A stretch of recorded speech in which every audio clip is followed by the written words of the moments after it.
জুলবাড়ি Helal mob বন্ধের কথা আপনারা বলছেন, স্বরাষ্ট্রমন্ত্রী সালাউদ্দিন আহমেদ ইতিমধ্যেই বলেছেন যে মব বন্ধের কথা তিনি নিশ্চয়ই স্পেসিফিক বলেছেন। মব কালচার শেষ, মব কালচার শেষ করতে গেলে আপনাদের কি কি উদ্যোগ নিতে হবে এর মাঝে একটু উল্লেখ করি। আজকে আপনাদের যাত্রা শুরু করেছেন, ঠিক আজকেই আমরা দেখলাম যে অফিসে মব সৃষ্টি ও হামলা করে এবং তালা দিয়ে অপসারণ করা হচ্ছে বলে অভিযোগ করেছেন বাংলাদেশ সংবাদ সংস্থা বাসসের প্রধান সম্পাদক এবং ব্যবস্থাপনা পরিচালক।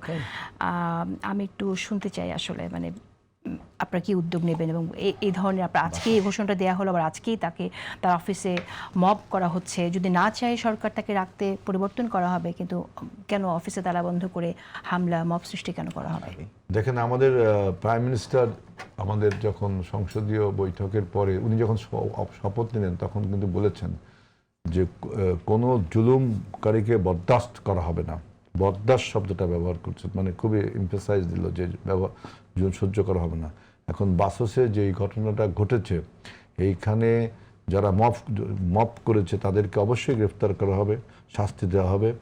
এবং আমার দৃঢ় বিশ্বাস বর্তমান যে সরকার, তিনি দলীয় বিবেচনায় আইন শৃঙ্খলা রক্ষাকারী বাহিনীকে পরিচালনা করবেন না। তিনি জনগণের স্বার্থ এবং দেশের স্বার্থ বিবেচনায় আইন শৃঙ্খলা রক্ষাকারী বাহিনীকে পরিচালনা করবেন।